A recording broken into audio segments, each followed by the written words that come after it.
Okay, we are live. Welcome to the Conscious Broadcast. I am so excited for today because finally I get to introduce the one and only Brian Kane, my husband, my partner in business and in just life. And he's been so supportive of my channel and me getting involved in this space. So thank you, Brian, for finally jumping on with me. And of course, we only do it through a live. Yes, hello everybody. I'm Brian. Yay. And I'm super excited to be here. It's the first time for us. And let's see what kind of things come up to the plate. Absolutely. She has not prepared me for any of this, so I'm just going on the fly here. Well, I feel like this is going to be one of many little episodes of meetings. Brian has a lot to share to the world that I'd like for him to share. So the part that we're sharing today is pretty much where it started with my mind body. That's why I called it the mind body connection with functional movement. So in my spiritual awakening, I think it really started, well, with some nutrition. When we moved in together, Brian opened my mind and I changed my nutrition.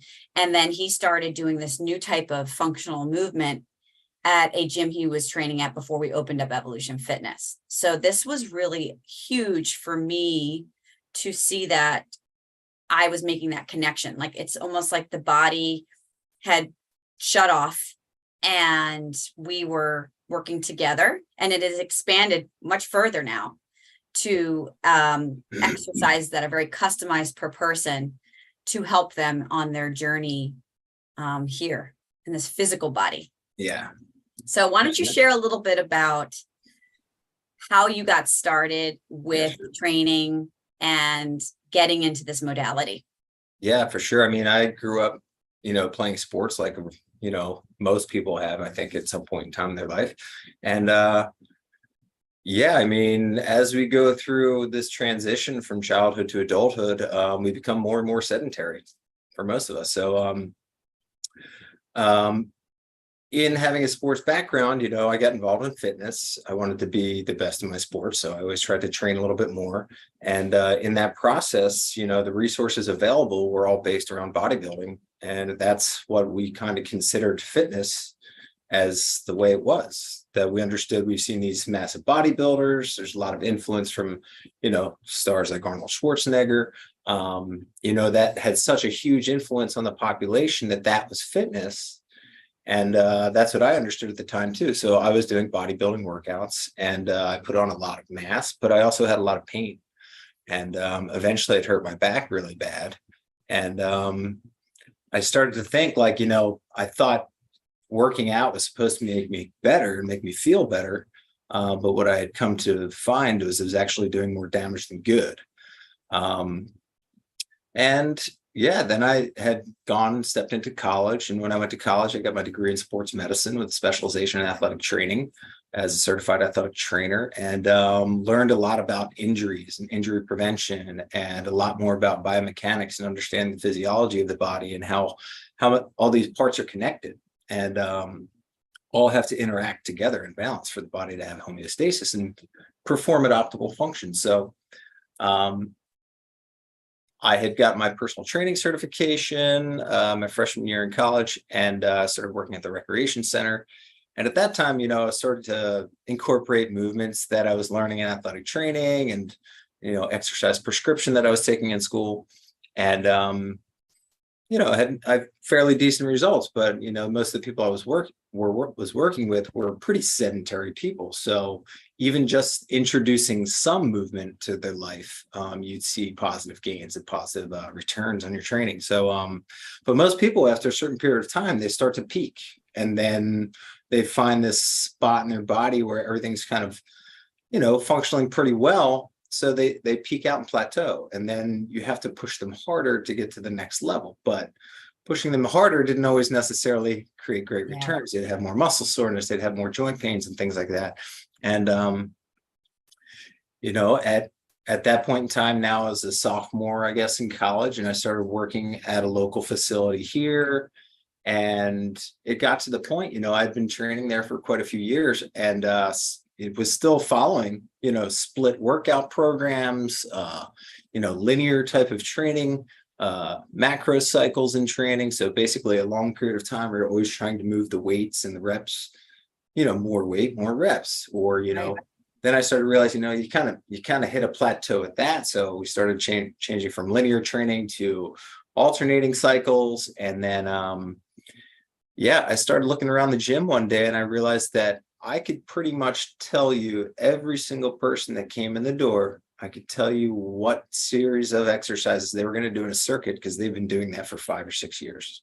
Right. And they had just got it in a routine. And at that point in time, I mean, it's just a maintenance program. You're not going to see any positive gains. You'll probably wind up with overuse injuries and creating muscular imbalances. And so I started kind of looking at movement a lot differently. I started to realize that, isolated muscle patterns like a chest press on a machine or something like that, our body's just not designed for that. We're never supported by benches in real life. Mm-hmm. In order to push something heavy, you need to have a strong platform to push from. So your platform is your body. Yeah. And, a lot of people in the fitness community use this analogy. It's like trying to shoot a cannon off of a canoe. You just can't generate power. There's no base of stability. So it's nonsensical. It needs to be in a ship. It needs a strong, stable base for it to be able to generate power and distance. So the same type of application applies to the body.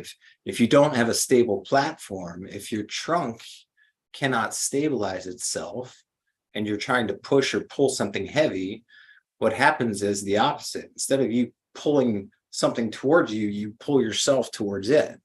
And if you try to push something, when you go to push, your arms buckle here, your body wants to go into it.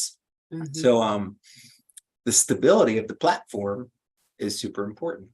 Yeah. So I started to look at movements differently. If you say you're doing a pushing movement, if your car breaks down, for example, and you're on the road and you got to push off the side of the road, you're holding up traffic and you get out to push that car, you're going to find that it's a lot harder to push that. Obviously, you have to be able to generate momentum and control the vehicle, but most people couldn't push their car because even if they can push 200 pounds on a bench press, that doesn't necessarily mean you'll be able to push your car on the side of the road that rolls on wheels. So in order to push, you need this stable platform so your legs can do the pushing for you. Mm-hmm. So be able to transfer energy through your trunk into the ground is super important. And that's just one example of how this applies to, daily living. Well, we're going to show some things too, some examples. Yeah. A little bit, but can I share a little bit of a story that I had with you when Absolutely. we were engaged, and I know I was getting ready for our wedding, and I was going to that other gym with you, and this is before you opened up a small studio space, trying this new functional movement. And you had me warm up on the bike. And I remember I was kind of grilling you like, why am I doing this? Why am I doing that? It still felt, not that it was bad, because all the stuff was still somewhat functional, but I just remember being disconnected to a lot of the things that we did very little. Mhm. And then when you opened up the training studio, you had us starting doing these movements like a lunge with a reach, and it felt really good. It felt very natural versus sitting on a machine and just doing reps. And then I started to wake things up that I've never felt before. And I said, man, I feel like an athlete again. Can you explain a little bit about what that experience that I had from training more in a seated position on a bike, maybe doing seated curls or whatever, or, Yeah. versus- I mean, it's intentional exploration and expression of movement when you get into the realm of functional training. And I mean, think about it. Most people sit the majority of the day. We get up, we sit down, eat breakfast. We get up, sit in the car, drive to work. Then we sit at the desk. Not everybody's doing this, but a large portion of the population, they're seated for the majority of the day. So, and if they're like, hey, I got to get to the gym, they hustle out of work. They grab their stuff. They trot to their car. They're trying to get to their appointment. They hustle. They trot through the parking lot to the gym, and then you take them from that tempo and then have them walk on a treadmill, which is actually easier than walking on the ground. So it doesn't cross over. There's no crossover to those types of warm-up drills and things like that into actual performance and daily function. So a person who's seated all day, one thing that we do know that they do need is usually they're quadricep dominant. They've lost ankle mobility. Their hips, they've been seated on their butt muscles. So their butt muscles are actually kind of shut down. The muscles are so relaxed from being seated on the whole day that you have to like wake them up so your body can extend the hip appropriately. And the extension of the hip are super, important to the stability of your lumbar. And again, you've been seated all day, so your trunk is completely turned off when you sit down. And you can feel it for yourself, like just feeling your waist when you sit down, it's going to immediately go soft, and your body relies on its structural stability for support. So, and they've been in front of their bodies on computers, on phones, everything's in this one type of planar movement. And in reality, we have to be able to twist, turn, change levels, change directions. And those are components that if you're in a seated sagittal plane all day long, you're missing all of those important experiences of movement. So, introducing ankle mobility, just teaching somebody how to make sure that their ankle can fully dorsiflex and fully plantar flex. And when you're seated and your foot's at 90 degrees in your desk, you're only experiencing 90 degrees of motion. So there's an entire range of motion that your foot needs to be able to travel through in order for your knee to maintain health. And then your knee has to have some specific stability in order for your hip to maintain health. So there's this chain of joints in our body that have this interconnected system of mobility and stability. And if they don't experience those ranges, they unlearn the movement. And in unlearning that movement, now just doing basic activities where I need to get down and get my groceries and, move them up in my trunk or get something off of the shelf, where you have to reach and rotate and change levels, and your body is not experienced with that or has unlearned that movement. That's where people get hurt. They increase their risk of injury. Their body doesn't know how to transfer energy through this chain of rotation. Now they've only been in the sagittal plane. So there's three primary planes of the body. We have our frontal plane, our sagittal plane, which is forward, back, frontal plane, side to side, and then the transverse plane, which is a rotational plane. And that applies to all of the body, basically. And what most people are experiencing is sagittal plane, forward and backward in their life. Going upstairs, walking out of elevators, typing on the computer, seated in a chair, driving in a car, everything is forward and back. Would you consider running and strictly the sagittal, even if they have to turn, Yep, running is primarily sagittal plane.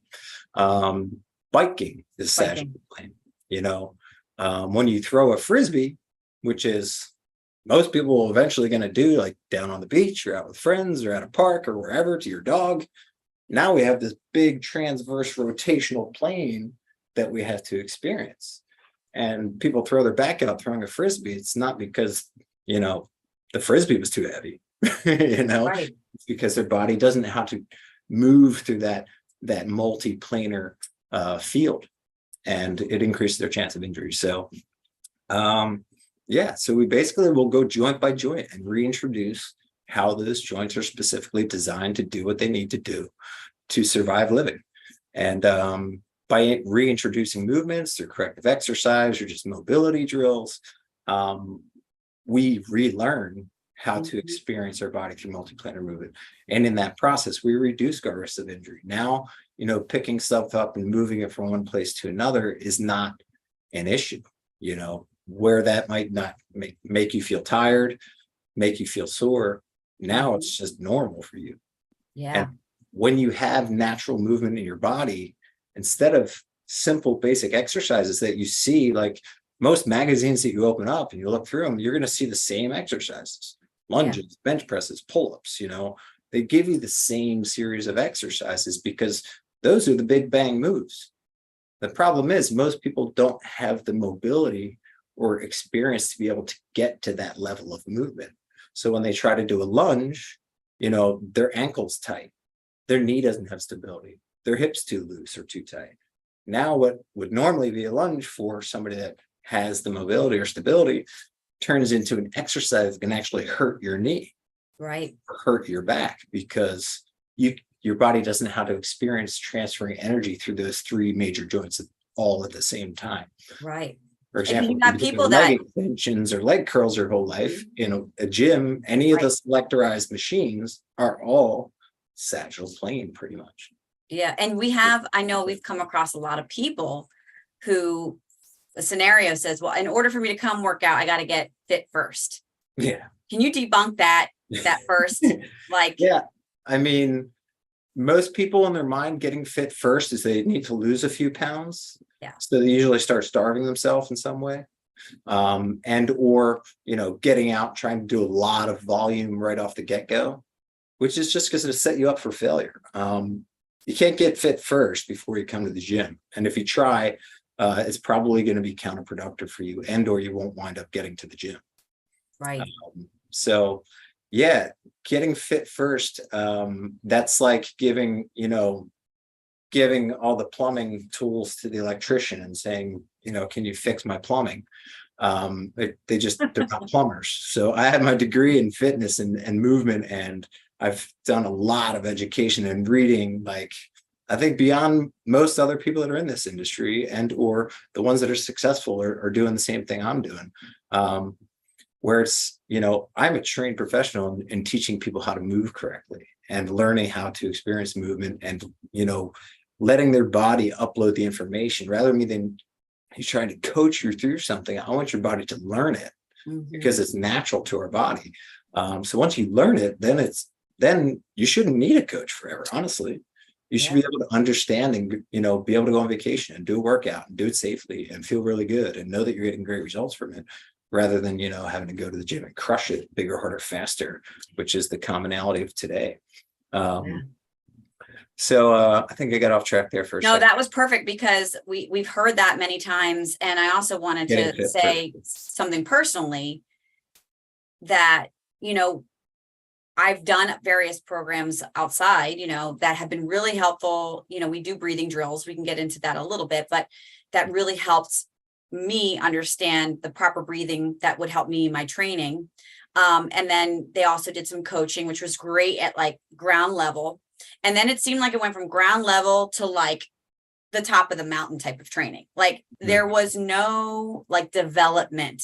Yeah. And I've seen that across the board in multiple gyms. It's just this constant, okay, you accomplished it in 8 minutes. Now we're going to go 7.5 minutes and 7 minutes. It's like, it seems like faster is better, or more reps is better, and it just never made sense. Or the more extreme the exercise, the better.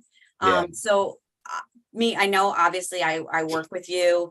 I've done your program. Brian, let me just say, is the program designer of our gym. He has a wealth of knowledge. He's an athletic trainer.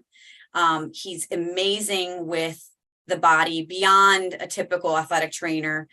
So he also does, treatments. People come from all over to see him, because he's that expert that he's truly wanting to help people.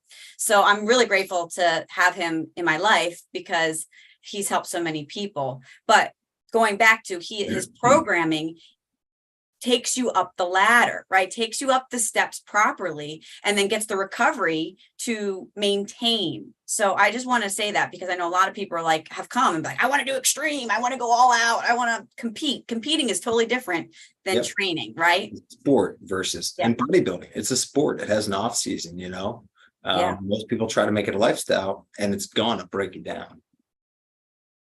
Absolutely. So I wanted you to tell a little bit about, how is it that your training is progressive versus, well, we can help you out to get you started based on what you do, and then we're just going to keep making it harder and harder. Tell the audience why and how you do what you do, that it's lifelong.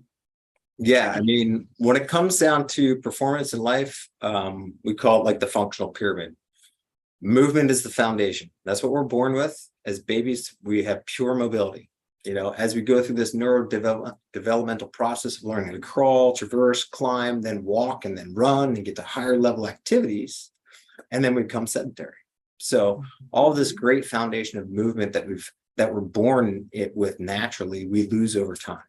So we have movement as the foundation, then you need strength and stability. That's that transitional phase of now we're walking and running and cutting to higher level sports. And then we have skills on top of that. So it's like movement, strength, stability, and skills, strength, stability, mobility, and skills. So they have to be in balance. And there needs to be this buffer zone where if your movement's compromised, you can transition into strength and stability. So if you trip on a curb, you need to be able to transfer energy, decelerate your body so you don't crash into the ground, right?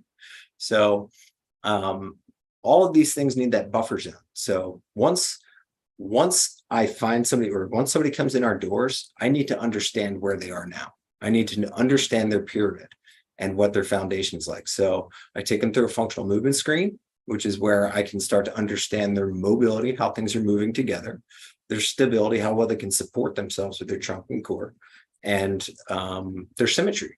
Is one side of the body moving significantly different than the other? So we know that there's a baseline of movement that if we can achieve this level of movement, that we know that exercises are actually going to work for you rather than against you, like I described, like somebody lunging for the first time because they read it in a magazine. We need to check, can you lunge? Can you squat? Can you squat through normal range of motion without some type of weight shift, or without having your body tipped forward, or being able to maintain your upright trunk position so your body's not bending at your back or anything like that. So we take them through the foundational movements first, understand where they are on a specific pattern of movement. There's 7 primary patterns of the body. Each one we could talk a month about, but the baseline is this 7 patterns. So we look for if there's any underlying pain. We know that there's commonalities in the population. People have shoulder pain, hip pain, and back pain. So we check those primary areas to see if there's anything that could potentially be underlying that's structurally compromised or injured from a past injury. So we get a baseline. We understand how you're moving, and then with that information, I can say, hey, the integrated kinetic chain that I described earlier, your ankles and your knees and your hips and your back, how these all things have to work together. I can say, hey, your ankles are tight, so we need to focus on getting your ankle mobility back.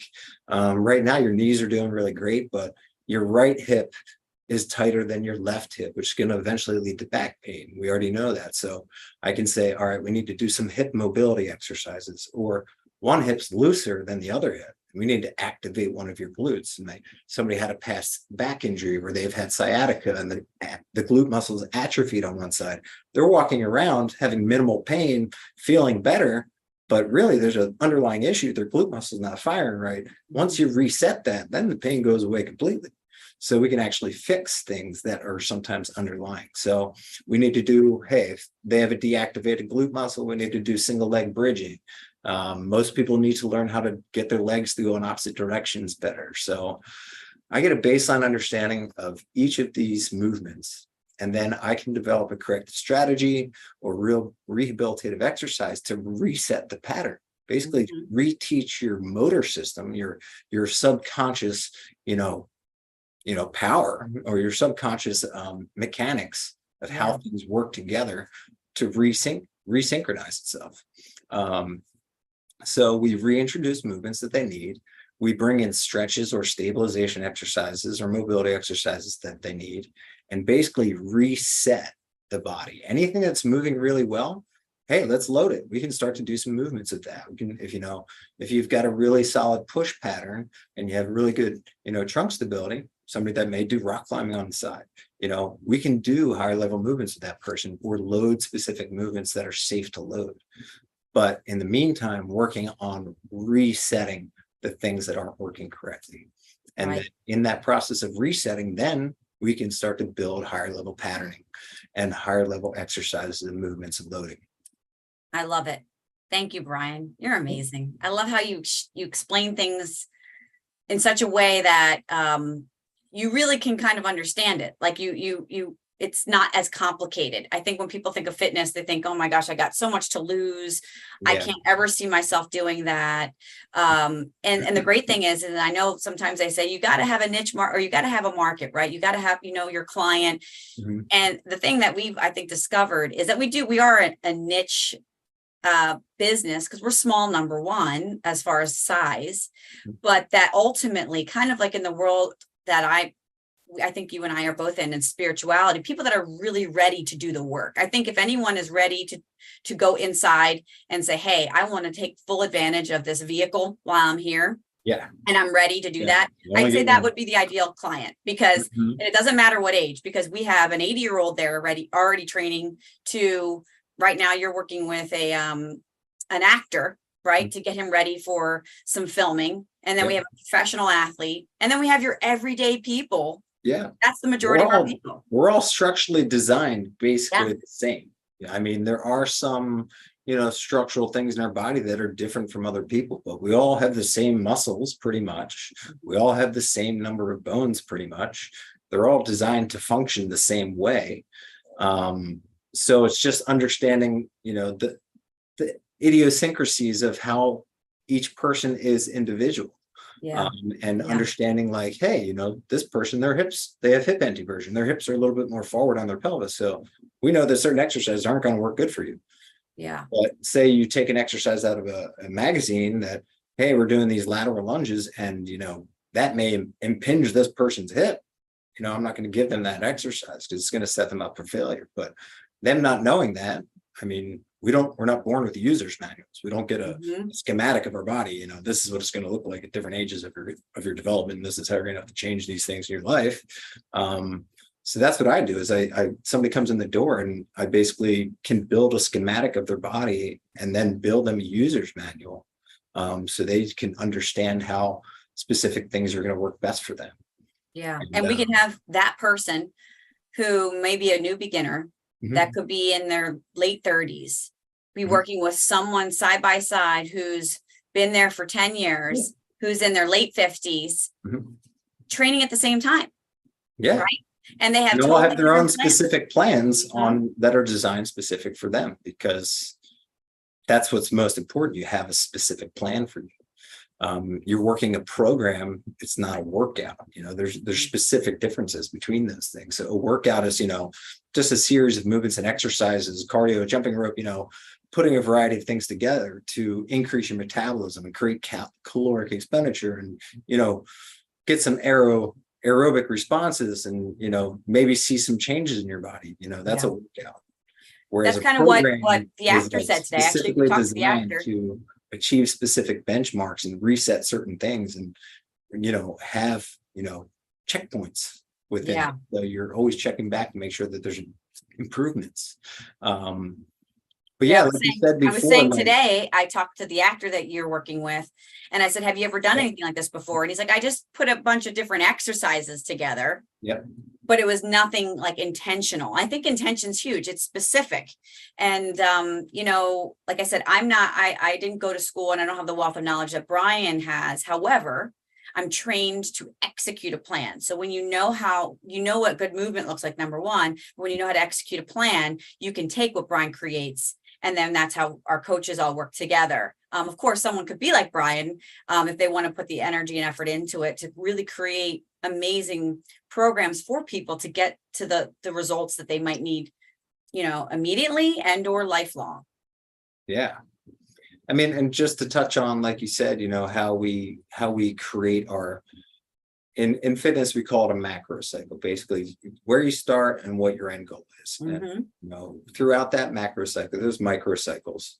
We call those phases. So if you're just doing a linear phase, you're gonna burn out. You have to create like this alternating, undulating version of stimulating your body in different ways in order to create these changes. So most people, if they're doing just regular workouts or bodybuilding programs or just running for fitness or not incorporating some form of program design or microcycle, they're what I like to call tolerance and capacity across points. And you can only run on the treadmill for so long before you get tired.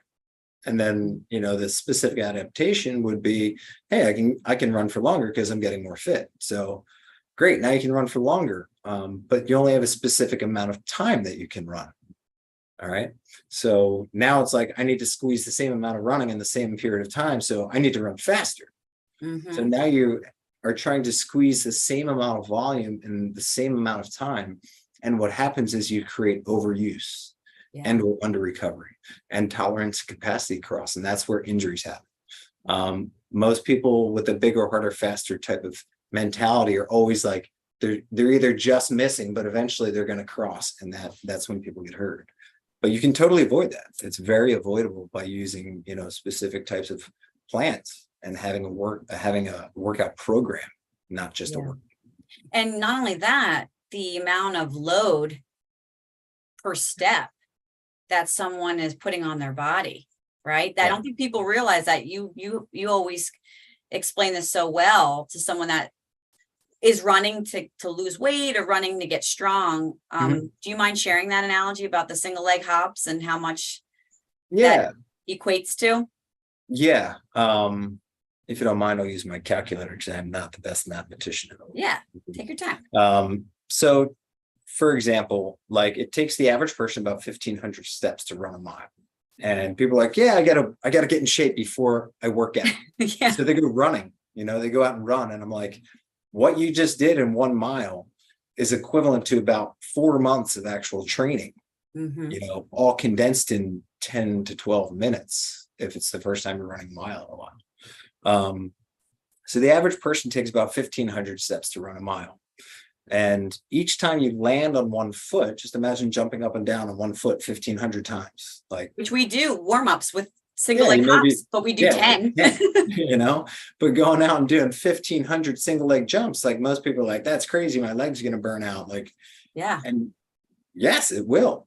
But it takes about 1,500 single leg landings to run a mile. So if you take your body weight, every time you're landing on a single leg, you're absorbing 3 to 4 times your body weight. If you don't have muscular strength, you may be even taking more than that because you can't decelerate that energy. So if I weigh 150 pounds and I multiply that times the lower end, pardon me, times 3, that's 450 pounds per stride that I have to be able to dissipate through my muscular system in order to prevent injury to my joints. Right. And then if we take that and you multiply that times 1,500, because you're doing it 1,500 times in a row to run that mile, times 1,500. In 1 mile, I would have to dissipate 675,000 pounds of impact force through my musculoskeletal system. And if you're not strong or have some ability, or you're not athletic, athletes are really good at dissipating force through elasticity. You're going to have to sacrifice something because most people can't handle that load over the course of 10 minutes. You're absorbing 675,000 pounds in 10 minutes if you're doing a 10-minute mile. So that's like extreme loading on the body. And you wonder why you feel good after running. It's because the dopamine and serotonin is like, oh my gosh, there's a massive alarm going off. Yeah. We just override the signal because we use these benchmarks that have been created in the industry, like being able to run a mile, being able to touch your toes, sit and reach, these specific things that are in the industry that correlate to some things, but really don't correlate to reality. It's testing. Well, so, I sacrificed, I have like a now permanent injury in my foot, my metatarsal I had, like you said, if we're looking at the movement, my movement at that time when we were doing that running was not great. I've been through it myself. I learned the hard way too. Yeah. And so just in that period of time where I was exploring more running, but we weren't at that time doing functional training like we are now. I really did some permanent damage. And so it's just kind of being aware that there are things to supplement, not saying that you can never run or ride a bike or these things that are constantly in the sagittal plane, right, that you mentioned, but that there needs to be a balance. Yes, there needs to be a balance for sure. And I think, I think you took some videos of some exercises that you do, but I'm going to pull them up in a minute. Kind of like we can show you some examples of how to bring balance into the system. So now we know that, hey, you can actually go out and run and you're going to be pretty safe. You have strength in the system. You can dissipate force. You have a core that can decompress itself. Your body is now prepared to run. But I wouldn't recommend just going out to run a mile. Right. Definitely do a warm up. It's like a workout to get back into fitness. Right. Exactly. Just come see us. So as I had mentioned, this live stream was like last minute, and I was training yesterday morning, and I had this great idea that I'm like, ooh, I'll just take some videos of a typical couple warm-ups. It wasn't anything in specific order, but I just thought these would be great to share. And then I took a program that Brian created for me, and I wanted him to kind of break down why he created these exercises and what it would do for me based on what he knows in my functional movement screen and the things that I need to work on. So I'm going to pull that up right now. So let me screen share. Yeah, and let me be clear. I don't create the exercises. I just put the exercises in the right order, in the right plan, the right system. Right. Now, can A you lot see of these these okay? exercises most people probably know or familiar with, and they're like, oh, it's kind of basic, but yeah, it's really important. Yeah. Fundamentals are very important. So I'm going to play this through. And if at any point in time you just want me to take a quick pause because you want to explain things a little bit deeper, let me know. Sure. Okay. Yeah, it looks like you're doing a half kneeling ankle mobility. Yeah. Yeah, so if we take a quick pause on this, well, don't pause it yet. You see how she's rocking her tibia forward and out towards her little toe. All right, perfect. You can pause that. So we're looking at a few things here. She's anchoring her heel to the ground so her foot can't move. So she's creating stability in her foot. And now we're taking your talocrural joint, which is the two lower leg bones where they come together over your ankle. It's like this. There's a joint in there that needs to be able to glide, right? And that's what you're saying. If people are seated and they're only 90, they're not getting. Yeah, you're locked at 90. You're not getting that anterior shift of the tibia and posterior shift of the tibia and fibula over that joint. So it starts to lose mobility. It tightens up. There's something called specific adaptations to imposed demands, where your body will adapt to the positions that it likes or it's used to or it's being exposed most often to. So yeah, now you get a tight ankle. So we're basically just, if you look at this, she's got her tibia rocking forward over her foot, right? So her tibia is rocking forward, but if her tibia wasn't moving, that means her foot's going up and down, right? The ability for the foot to lift up towards your knee, dorsiflexion we call it, is super important for your knee to be able to go through full range of motion and maintain its lubrication and stability. So people that get regular tight knees, it's like, take a look at your ankles. If you loosen your ankles up, your knees will actually probably start feeling much better. So in this case, we're guiding the knee out towards the little toe because you know the knee tracks that way and the ankle is more stable in that position. And this next one she's doing is a half kneeling hip flexor mobility with a reach. So what we're doing here is we're teaching that kneeling leg hip to fully extend. And what's happening is we're basically lengthening the psoas muscle, the hip flexors, all the way down the rectus femoris, which is all the quadricep muscles that help to flex the hip and extend the knee.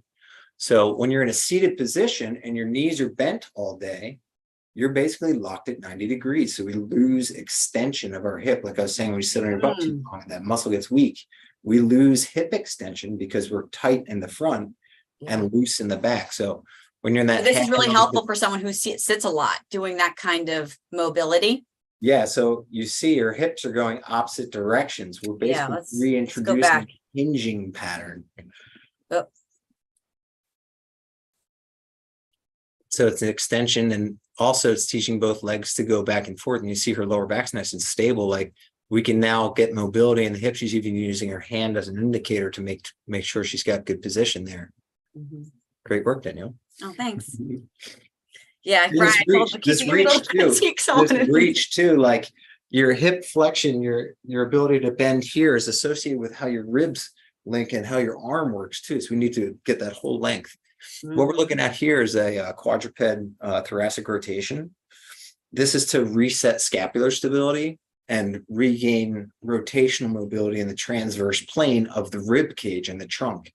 Most people have a tendency to twist from their waist. Most of our twist comes from the upper portion of the spine in the thoracic, not our lumbar. So if you're twisting at your lumbar, you're actually doing more damage than good. We need a stable lumbar and for your rib cage to kind of be able to rotate around that. Interesting. It's funny that you said that because the video I saw said they want twist in that spine. So it's nice that you correct it because you want stability, but your ribs should be breaking down the mobility, stability, right? Yeah, and if you just look at the structural design of the body, and that's one thing a lot of coaches or trainers maybe don't look into as much, or just most average people are not looking at anatomy and the bony skeleton, but there's space between the vertebrae in a Mhm. thoracic spine. They're designed to be able to kind of rotate over each other and scissor a little bit, so we can twist and reach for things behind us and grab our seatbelt and all these things. So Yeah. in Yeah. this Everyday stuff that we don't even think about, we take for granted until you get in a position where yeah, you're you reach injured back and your you're like, seatbelt and you wow, I can't didn't even rotate. realize. It's like, Yeah. it shouldn't happen. So in this quadruped position, both knees down, we're stabilizing the pelvis and lumbar and then mobilizing thoracic. Okay. And we're going. Now we're looking at a quadruped scapula push-up. This is to again teach those scapula how to move together in timing, and the Mhm. rhomboids and the middle trapezius kind of work in synchronization. So that's really important for general strength of the upper body. Like we were talking about shooting a cannon off of a canoe, like your Mhm. scapula is your ship and your arm is your cannon. So the more stable and strong your scapula is, the more power and strength you can generate out of your arm. And a lot of people have problems with push-ups. They just can't break through the push-up. It's because usually two things: either their trunk can't maintain resisting extension, or their scapula isn't stable enough to generate power through the arm or strength through the arm. So the body, when it doesn't have, and this is a perfect example, the scapula, for example, if the scapula is trying to wobble, the socket of the shoulder is on the scapula, so the humerus sits in the scapula. Mhm. So if this scapula is wobbling and this is trying to push this ball spinning inside, like it can't link together. It needs to be able to grab and hold so that shoulder can move. So an example here is we have a sloppy scapula, so an instability in something that should be stable, Mhm. and then too much mobility in something that's trying to go through mobility. So Yeah. it starts a fight against itself. Yeah. Okay.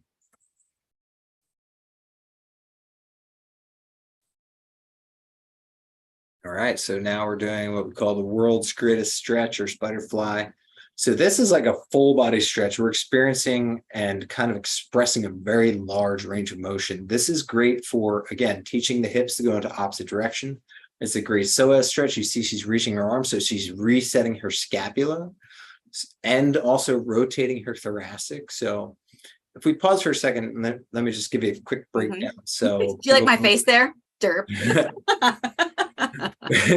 so people can get just like a kind of a baseline visual of understanding what I mean by mobility and stability. So fingers are mobile, you know, Mhm. like we said, that cannon canoe, these are your cannons. Your hand is your canoe. This is where your fingers anchor to, and all the intrinsic muscles of the hand is where you get your strength in your fingers. And then so it's mobile and a stable hand, and then a mobile wrist and a stable elbow. It does move, but if you look at the actual structural design, there's a hook on this bone that sits in the pocket here so it can lock out. Yeah. So when you push things, your arms will lock. When you pull things, there's a locking mechanism. So it's a stable joint. The motion that happens at the radius is, again, this is like a pulley system that locks stability into your arm. Mhm. So if mobile, stable, mobile, stable. The shoulder is the most mobile joint in the body. It's only attached to your body by the collarbone. Everything else is soft tissue. There's no structural attachment except the collarbone. So mobile, stable, mobile, stable, mobile. The scapula, like we were describing, should be stable. That's, again, the canoe or where the cannon has to sit. And then the thoracic spine is mobile, like we were talking about the rotation. The lumbar spine is stable. The hips are mobile. The knees, like the elbows, are stable. The ankles, like the wrists, are mobile. The foot and the hand are stable. And then the toes, like the fingers, are mobile. So there's this alternating relationship of mobility and stability that have to be able to work together in order to be able to move safely and perform optimally. So in this type of movement, we're basically resetting a series of joints through the body all at the same time through their natural functions. So if we look at this pose that Danielle's in, she's mobilizing her hip. She's taking one hip into deep flexion, the other one into deep extension. And when your hips go in opposite directions, it actually stabilizes your pelvis and gives you stability at your lumbar. So we're mobilizing the hips, stabilizing the lumbar, then we're mobilizing the thoracic and stabilizing the scapula. What does it do when we pry? Because I do That's a hip mobility. You're opening up your I'm adding a hip inner thigh. mobility to it. You're taking advantage of being able to expose the adductors, those inner thigh muscles, to movements of spreading apart, which they're not really used to doing, especially unilaterally. Being able to Let me move go back again because I got a little there. So you see the pry, fly. and that also helps it helps to set the knee tracking, so Okay. it goes out towards the little toe. It helps to lift your arch of your foot so you can get good foot stability. And at the same time, her knees drifting forward. So we got the ankle mobility, the knee stability, the hip mobility, the lumbar stability, thoracic mobility, scapular stability, all working together. Her one hand is planted, so we're creating shoulder mobility and oppositional rotations. If you look at her arms, they're going in opposite directions. So a lot in one there. So that's why it's called the world's greatest stretch. The world's greatest stretch. We hit everything in one shot. Good. So this is squat prying. She's getting a little, yeah, she fixed it. I was going to say she's having a fail point at her right foot there. She felt her arch drop, but she fixed it. So that's her. Let's show that again. That's exactly what I'm talking about. That's the motor training. See, she corrected her heel there. That's the motor training that I'm talking about. She got down into her squat. She pushed. She said that didn't feel right. And her body said, you need to fix your foot. If you spin your foot out, now your hips can spread. All right. Yep. So, I remember I noticed that. Perfect. But yeah, this is a mobility drill for being able to deep squat. This is ankle mobility. So your tibia tilts forward. She's trying to get her weight into her heels. We're basically teaching us how to get to the toilet. Sorry, we have a little delay here. Let me see if I can pause for a second and get it on track. Yeah, you're doing the squat prying initially, and then you were doing the toe touch squat to stretch. Yeah, the toe touch squat to stretch got a little jammed up there. So this is toe touch squat to stretch. I did 2 angles. And again, we're mobilizing the entire posterior chain here. We're sending a stretch up all the postural muscles and kind of resetting the bilateral hip flexion and bilateral knee for any type of squatting pattern that we need. Yeah. Like I said, most people use it to get to the toilet. You need to be able to get there for the rest of your life. So keep them going. Now we're doing a alternating knee hug. So this is a great trunk stability exercise. So we're basically taking a supporting leg out from under your body. So your body's going to want to tilt. So our frontal plane is usually the most unstable for the body. We aren't challenged in this type of lateral movement. That's why like pickleball is great, basketball is great, tennis is great. You get all this transverse plane work, this frontal plane work. So by taking out that leg, you're basically creating a tilt in your body. So your body has to be able to reset, naturally weight shift the center of mass over your foot to maintain balance. So this is like vestibular training for the brain and balance training for anybody who needs it.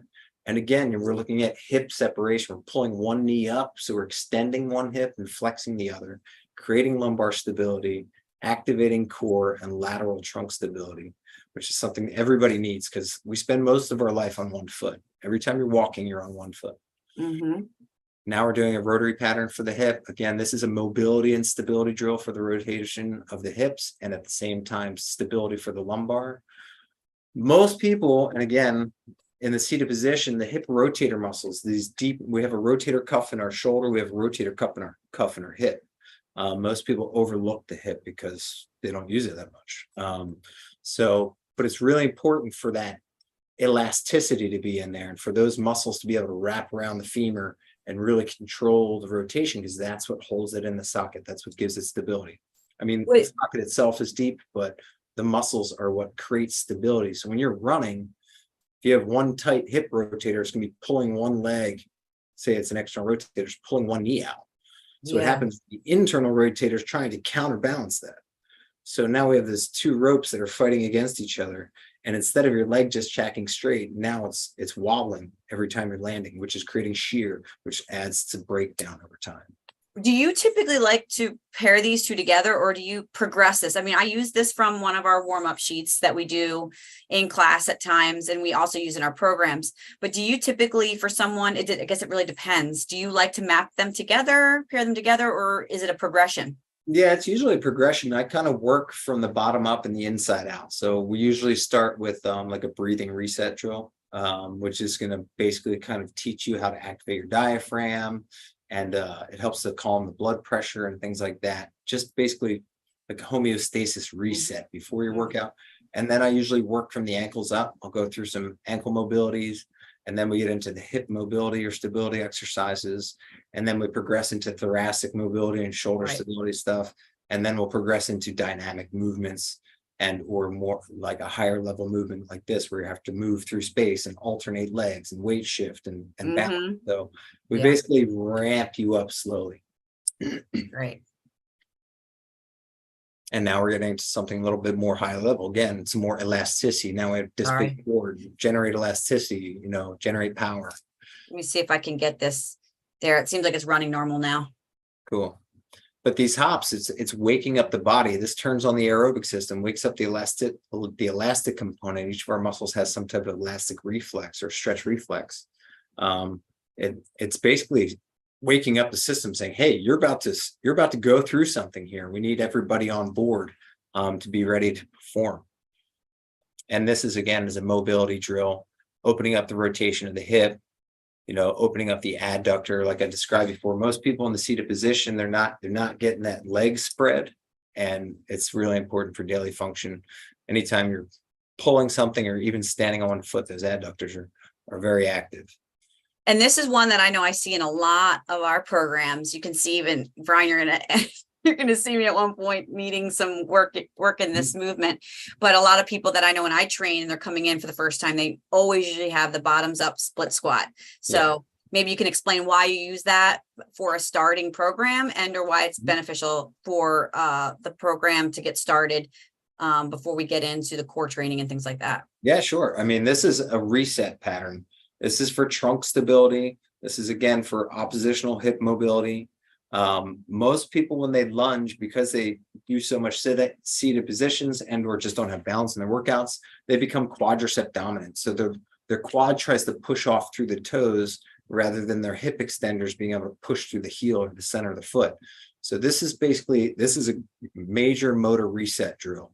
It gives you stability so you can kind of come from the bottom up, which is really how we are born and develop. We go from crawling to standing to walking, so resetting this pattern from the bottom up is a really good way to allow people to experience, what's supposed to happen in this transition from, a nice stable position to now being in this, unstable inline position to then being able to change levels. And this is a pattern that is very underused in the general population. I believe this lunging pattern is one of the major reasons that we have so much back and knee pain in our population, is because people have unlearned to lunge, and they do more bending and flexing at the waist to pick up objects from the ground rather than bringing themselves to the object. They try to bring the object to them. And in that process, they usually hurt themselves because they don't have the stability that they need. And I'm seeing here too that I could probably benefit from the dowel, maybe putting the dowel behind, because you could see my forward posture here. Yep. Not getting all the way up. So even for me, it was nice to analyze myself after a video, that's why coaching's so important. Like we become very less judgmental as we do it more often. We feel like we're getting better, but it's always good to have an extra set of eyes watching you, and just checking in on those little idiosyncrasies that really change how your body uploads the information and how effective the movement is. Yep. All right. Last warm-up move, and then we have about 3 more minutes left of the video. Lunge. Yeah. So pivoting low lateral lunge. This is, again, just opening up the system, lengthening the musculature on the inner thighs all the way down the calf. It's a rotary movement for the hip too. It's an external rotation on one side. And again, we're teaching those hips to flex independently. She's a little forward in this position, but she could use a little more upright. But yeah, that flexed rotation at the hip is a really good way. Like, a lot of people get entrapments of their tensor fascia lata and they don't have that external rotation component. So this kind of like threads and flosses everything open and kind of experience that freeing up of the mobility of the hip. It's also like all of these movements are designed to, like, it's called arthrokinematics. It's just how the joint surfaces glide over themselves is what brings nutrition and hydration to the joint, the cartilage in the surface, and keeps the surfaces smooth.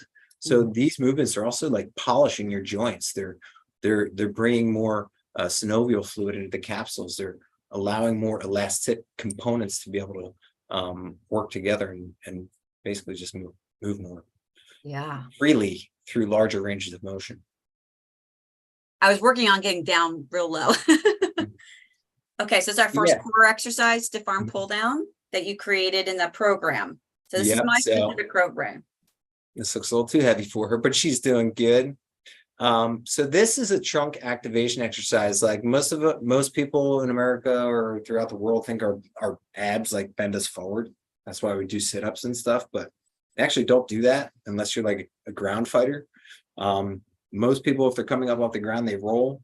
Our abs are built to protect our lumbar. So these muscles in the front stop you from going too far back to protect your spine. And they react to generate rotation and some chopping patterns. They do flex the trunk and things like that, but most of it is to prevent extension or extension of rotation. So what we're doing here is we're basically creating a stable platform for the trunk by linking the lumbopelvic junction. So where your rib cage and your pelvis link together is all muscle. You just have that spinal, this 5 vertebrae. So if there's too much motion through here, as you can see, there's too much spinal motion and that adds wear and tear. So what we're doing is pulling her angled pelvis under to balance neutral, at the same time locking her trunk. So now the rectus abdominis, transverse abdominis, and internal external obliques all have to work together, basically in opposition to maintain trunk stability. And once that happens, you generate a force against it. When you push down, there's this inertia thing that happens, tries to extend you, and you have to continually reset. So it's constantly activating the trunk. It's also great for the core too, with the lats. The lats interact with the entire I felt rib that in the cage triceps. and the triceps for shoulder extension. So again, like a lot of people do tricep extensions where they're bending their elbow, but it also does shoulder extension. So it's introducing a movement that's not getting exposed to that frequently. Well, it's funny that you really noticed. Stabilizer. Sorry. It's funny that you noticed when I had just done a workout. So when I was doing these videos, it was post class. So I was fatigued for sure. And when I said it, my left shoulder didn't want to come down, but it wasn't so bad. So I'm like, I'll keep this weight. But can you see in my legs, I almost feel, what did you notice? Was it just the beginning or how did you know it was probably too little? Yeah, there's energy leakage in your system. That's one of the things I look for is energy leakages. Where is the energy going? Is it going through the appropriate path? Because if it's not going through the appropriate path, it's bouncing off something. And what did you notice? Anytime energy is bouncing through the system, it causes wear and tear. Can you show me where you noticed it? Show me. That first pull, I saw your shoulder blades. Yeah, your left scapula jumped up. Yeah. And I noticed my leg. If you notice, I look like kind of irritable at some point. I'm kind of shifting right there. Yeah, you're trying to get stability. You're trying to set your lumbar and get your base of support beneath you so you could actually stabilize and not muscle through it. Okay. What would you do in that case then? Would you go lighter? What would you suggest? Yeah, I mean, movement is king. Like, don't sacrifice the movement. It's better to underload than overload. Like, if you're using compensatory patterns or accessory motions to generate the true movement that you're trying to accomplish, the exercise is not working for you. It's working against you. Okay. You're going to be able to each rep look the same and make it look really good. Yeah. All right. We're in the first circuit. So there's 3 circuits. Yeah. Or 3 sets of 2 exercises. This is. I wanted to say something real quick. Like you said, you're pre-fatigued. Like you just don't work out and then you're demonstrating. That's why we usually do core first. Like we do these mobility and stability drills, and then we do core first because your central nervous system has to be fresh. Yeah. For it to be able to upload the information. So if you do your core at the end of your workout program, you might be doing a disservice to yourself. Yeah. Well, what do you think about doing it in a finisher? That's okay. Like if you're generating like a metabolic response, but again, if the movement's failing, you got to downgrade the movement. It's not good. Well, and also it just shows you too, you don't have to work out for 3 hours. I mean, I had already done an hour of work. That was enough. And it showed, my system showed me there, hey man, I don't think you really need to be doing this right now. But obviously, like I said, I was doing it for this demonstration.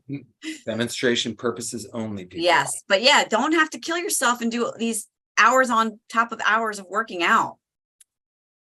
Okay. Yeah, not all exercises are created equal, so don't assume that one's better than another. Yes, this is split stance opened. Open split stance, single arm row, Right. or renegade, or grappler row. Yeah. So this is again another frontal stabilizer, but it's also a transverse plane stabilizer. You're using your internal and external obliques to resist rotation of the lumbar. And this is a very natural pulling pattern for the body. There's commonly like pulling lawnmowers, lifting stuff off the ground, any type of those pulling patterns. And you see she's in that split stance. So now she's dissipating force through her entire core. This is in the combination section, I'm assuming. This was no, so how you wrote this program, and again, I was coming off of, I think, I was progressing back into the program design. So there was no finisher in this, but how you created it was the ramping, the dynamic warm up, kind of like what we showed earlier. Then you went into the core exercise, and then from there you have 3 sets of 2 exercises. Gotcha. That's how you wrote this. And then there's no finisher. So that's how you wrote this program. Okay. So also looking at this, we're looking at how oppositional stability is happening. So her left leg is behind her and you see her right arm is behind her back. So we're generating stabilization and rotation at the shoulder and the scapula while generating a pulling pattern. So stable on one side and stable on the other, just like your hand and everything is designed. Interesting. Stable hand to generate strength here. So we're teaching her body to stabilize oppositionally to resist rotation. Yeah. The whole thing and this is an important thing to understand, like we're not necessarily training muscles. We're training movements. So it's not like, yeah, this is a great lat exercise or a great, rear delt exercise. Those are just the side benefits of supplementing good movement. Yeah. So this movement creates a response that resets the motor system, which now makes the right muscles turn on. So the gain of the muscle and the strength is just the side benefit of really good movement. So we're teaching a movement here. So now her body can be able to stabilize. And then, now the exercise is working for her rather than against her. It's so, thank you for saying that. That was gold right there. Because that's really the essence of what we do. And even some of the things that I was doing to warm up, like the world's greatest stretch and like the bottoms up split squat, I think helped me get into this. That's the precursor to now loading the pattern. We introduced the pattern, unloaded, and let the body recognize, all right, this is normal and safe ranges of motion that I'm designed for. And now we can load that pattern. Perfect. All right, we're going to move into great thing is like bodybuilding. You're thinking about muscles. I got to get bigger muscles, but functional movement, it's the movement. The muscles are just a great side benefit. All right, so this is a scap stability shoulder reset pattern. So we're basically teaching the scapula to downwardly rotate and to depress, which requires some really good neurological control because the muscles around our scapula, they don't have very good sensory feedback. They just have like motor innervation, which is basically the nerves that teach it how to move and move synchronously together. So we know one thing in the fitness industry, or we should know, that if shoulder blades move independently or one moves differently than the other, you're going to wind up with shoulder pain. Your scapula should be working in timing in most types of cases. So this is basically retraining these muscles to synchronize. So we're teaching the middle trapezius, the one that she's doing now, I think is the W. We're teaching the rear delt, the middle trapezius and rhomboids to work together to create scapular retraction. The one she was doing before that was the Y, which is a downward rotation and depression of the scapula.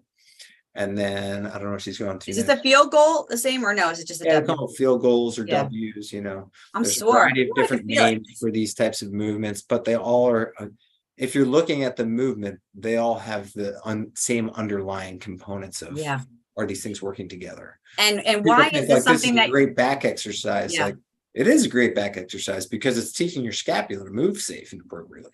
Now, why were these two exercises based on what you saw from me at this time? Why were they effective? Or why do I need this versus somebody else that might be training next to me and they have different Sure, you want me to exercises? reveal that?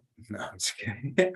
Yeah, I mean, postural Yeah, I things know I for do. some people are more challenging than others. So, anybody that's got a little bit of a forward shoulder, Yeah. we basically need to reset your scapula and loosen the glenohumeral joint. So the glenohumeral joint's your true shoulder joint where the ball and socket come together. Your shoulder complex is how your humerus, shoulder joint, and scapula work together. They need to be able to Yeah. They need to be able to elevate, depress, retract, protract, upwardly rotate, and downwardly rotate synchronously. All those patterns. So Mhm. when people get forward shoulder, we need to open up the front. So you got to stretch the front and teach those muscles in the back to get more tension. So there's this thing called an active or passive insufficiency where muscle gets so tight and strong, typically in the body is the pec minor, subclavius, sometimes anterior deltoid or bicep. They get tight and short. And what happens is the opposing muscles back here are like, yo, I need to be in good position. I need good mechanical advantage. So these muscles in the back and upper neck are trying to fight against this tension. And that's why they call them tension headaches. These muscles are literally being pulled on by the muscles in the front. So we're going to teach these muscles to lengthen and those muscles to be able to relax and shorten, get some strength back. So now they can work synchronously to be able to move the shoulder and scapula and the arm all as a unit.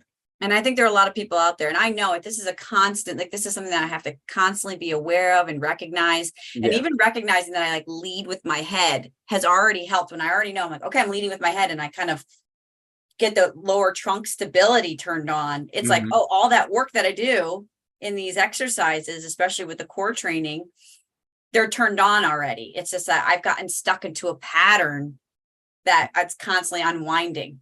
Yeah. Yeah. And it's, if you really think about it, and I've thought about it, if you're going to the gym 2 days a week or 3 days a week, most people they can squeeze in two at this point in time in the way we're living. That's 2 hours, right? So if you're doing that 2 days a week over the course of 52 weeks, you're getting like 104 hours of training. Yeah. That's just actually a couple of days worth of exposure. Right. Over the course of 365 days, you're getting like, not much time actually being exposed to these types of movements. So yeah, some people, if you have tension problems, you get more exposure. You need to spend more time working on the weakness and not reinforcing the strength. You need to maybe spend a few more sets and reps on certain areas to get the most benefit of it. All right, we're in the next set of two exercises. We got our rear foot elevated split squat and dips. Okay. Yeah, again, this is a great leg strengthener. Teaching again those legs to go in opposition. Like I said, like the movements you're going to see in like magazines and stuff, like lunges and bench presses, those are really, we know they're effective exercises. It's just, can you perform them? So this is a leg strengthener. It's going to teach your hips to move oppositionally. So we're targeting some elasticity in the psoas on the back leg and hip flexor. We're teaching the glute and the quad to work as a hip extensor and a knee extensor. And we're trying to maintain postural support. So her stability is coming from her back leg and her ability to link her shoulder blades together. So the stability component, now her shoulder blades are linked. So her trunk, her rib cage, and her scapula that are very mobile are linked to her rib cage. We're making like a solid unit up top. Yeah. And using the back leg, the extension component, we're fully extended, like locked in. So now we can create mobility on the front leg. So now we're using two parts of stability in order to create mobility and isolate a pattern on the front leg. And again, this is great for that frontal plane stability for the trunk and the subclavian. And I could typically load this pattern. I do find that when I load it though, one hip struggles and I end up kind of breaking a little bit, or I have to really be mindful of that, the shoulders back, and keeping the core engaged here, because you're adding a load now to some other instabilities that you're still working on. Yeah, that's like where you have to kind of play the cards a little bit. Sometimes it's like you're like right at the edge, kind of breaking through the pattern and letting your body like reset it. And now it's really working well. So sometimes you have to play the game a little bit. Like that's where you need to load appropriately and kind of know and use a mirror and or have another set of eyes on you. So if you are breaking the link somewhere, creating an energy leakage, that it doesn't start unwinding the pattern. And for example, like she's describing, like once you take a load in your hands, now there's a shift in your center of mass. So now, and there's now this teetering effect. So weights want to kind of balance each other. So it creates more instability in the frontal plane. So her hips are going to have to work a lot harder, and her scapula is going to have to work harder to maintain stability in order to generate the motion. So that's where choosing the load is really important. But as soon as these shoulder blades break, you're going to start losing the benefit of exercise. So absolutely, you're better to deload, reset, or bring your arms up. So you're kind of like really reinforcing some feedback to keep that stability where it needs to be. That's great. I love that. That's a good idea. And that's one reason why I think in a lot of warm-ups, we have a lot of mobility warm-ups where our hands are behind the head to keep that upper trunk stability. It's pretty amazing, and you'll see it. I mean, you can try it on yourself. Anybody who's watching, you'll probably see it right away.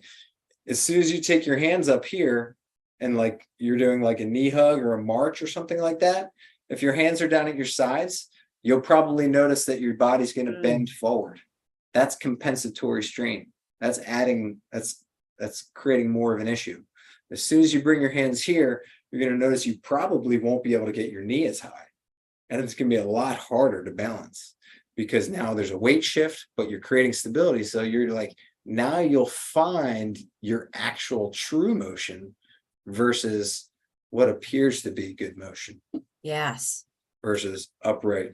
You're like, wow, now I can feel where the restriction is. You know, there's some type of tension in the front of my hip, or my glute muscle, my hamstring feels tight down there. It will reveal where the issue is, and then you can address it better. And then here are the dips. Dips. I mean, this is a great, again, for her, we need to open up the chest. So her bringing her arms back here is going to spread that sternum out, open up the clavicle a little bit, get that pec minor stretch. And then, from that, again, it's a scapular stability component. This is more of a strengthening exercise that we probably use in this program.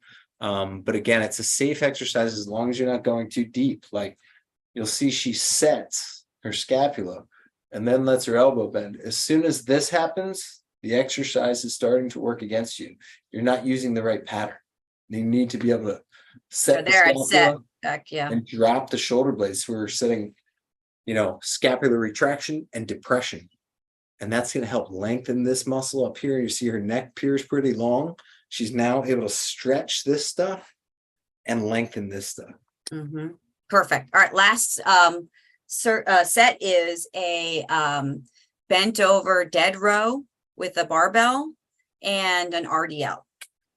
Cool. This is a combination movement. This is for a metabolic response.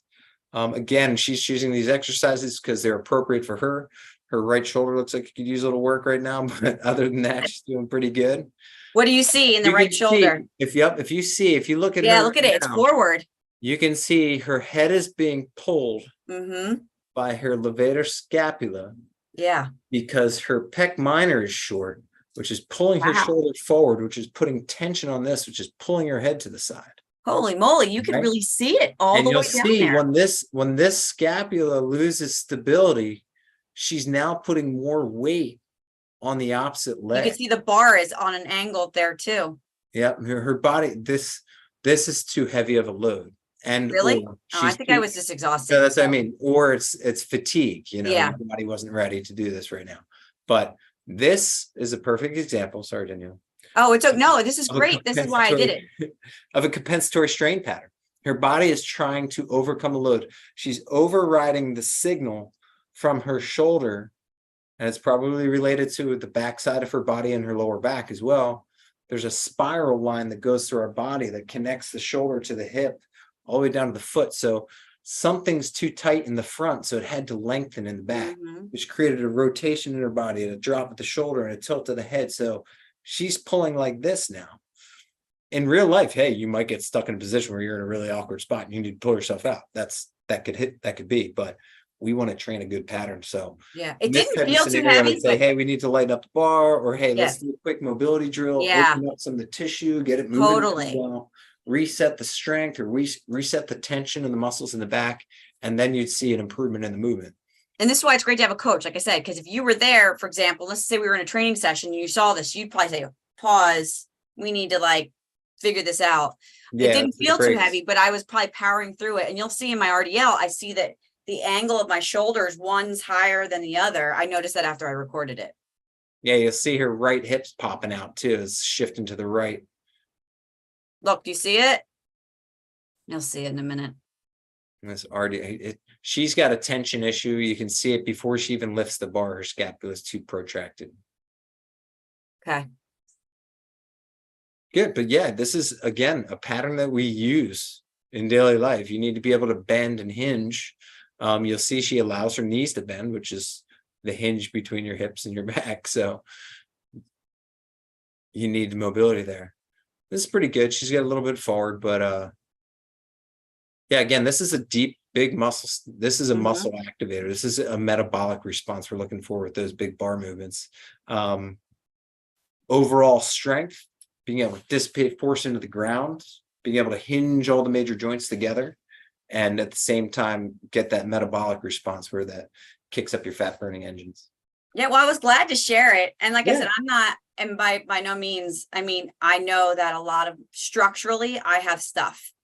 Yeah, And everybody's got stuff. Like nobody's that's got why the I perfect see design. people That's like why we you. always have to check. I do work with a lot of people to try to help, but I think in particular, you even told me at some level, I have to be more aware in my, it's not just that hour that I'm training that's going to Yeah, you fix have it. to get more exposure. Right. So yeah, I mean, the topic was the mind-body connection and functional training. And in this type of training, that's exactly what we're trying to generate. We're trying to generate a mind-body connection. Like I described, like we unlearn movement over time. If you look at a baby, they can squat down, upright torso, feet flat on the ground, and reach their arms straight over their head and be completely effortless with that. And as we go through these processes and then get to higher level movements, we learn from watching other people, and we pick up patterns from other types of movements that we do in unnatural environments. And basically with this type of training, you're basically reconnecting to your roots of your central nervous system, of, you know, the most efficient way our body can function in order to prevent injury, because injury, you know, compromises longevity, and we don't want to compromise longevity. So our body has this system within itself to autocorrect, to reset. And I think more people just need to bring more consciousness and awareness to an intention of not just loading the muscle, but expressing a pattern, and expressing how a series of joints works together, how the whole unit works together. Yes, we're made of all these separate parts, but they are all connected. It's just like a fish you see swimming in the ocean. You know, they're using their whole body to swim. We are walking through an atmosphere that we're swimming through. We don't necessarily feel the pressure of it, but over time, the compression starts to wear you down. So you need to always be kind of, where, you know, gravity's pulling on you, the air pressure's pushing on you. We need to be able to maintain this upright position, which is one of the hardest positions of all creatures to perform in. And that's why we're the really only few of us on 2 feet out there, if you're lucky. So, you know, being able to maintain postural so we can dissipate force through the body in an effective and safe manner, and use the appropriate muscles to generate stability and mobility so our body can move independently and very, you know, eloquently through a variety of different type of expressions that we have to be able to perform in daily living. Like, and most of, like I said, we unlearn movement, and or we're never taught, you know. There's a lot of people that just never climbed a tree in their life. Like, that's an essential pattern. Like, crawling is climbing, you know. We have to crawl to be able to walk. Some people skip the crawling phase, so they never even learned a movement. And now, like, if they go to a sport later in life, and you need to skip, like their skip pattern, their same arm legs going up. They don't know how the pattern was never developed to how to move oppositionally or move coordinated movements together. Mhm. And so it may not necessarily that we unlearn it, we just never had exposure to it. So Right. I talked to a couple people about that too. And this is one reason why we're having this conversation, is how much this is connected into this experience of mhm, life, that crawling is extremely important, that's essential in our development. essential. And if you haven't done it, you still can go back. We still train Yeah, you can those relearn. patterns. Yeah, Mhm. you can definitely relearn all of these patterns. And in relearning them, you're going to notice that, wow, I feel better. Mhm. And wow, I'm more aware of like what's happening inside of my body, all these involuntary things that are happening inside of our body. You now have a little bit more sensitivity to. And if you really get into it, you can literally feel your nutrients absorbing in your muscles.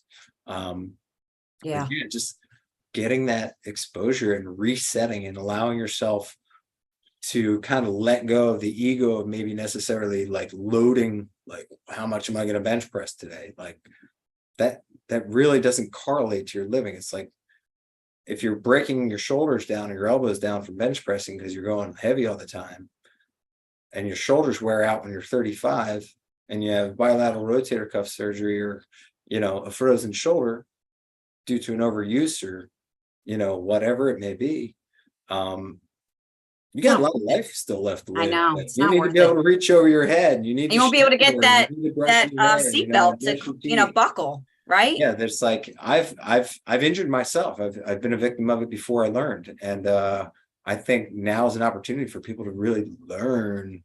Our body's designed to be able to optimally function at a high level for a long period of time. So you look at the Aboriginals, and you look at Native Americans, like, or jungle tribes, like they're elders that are climbing trees and still hunting and still sprinting and still squatting and Oh, you know we lost you for a second there. yeah, they're still running and sprinting and squatting and hunting, and they're still living, not just surviving.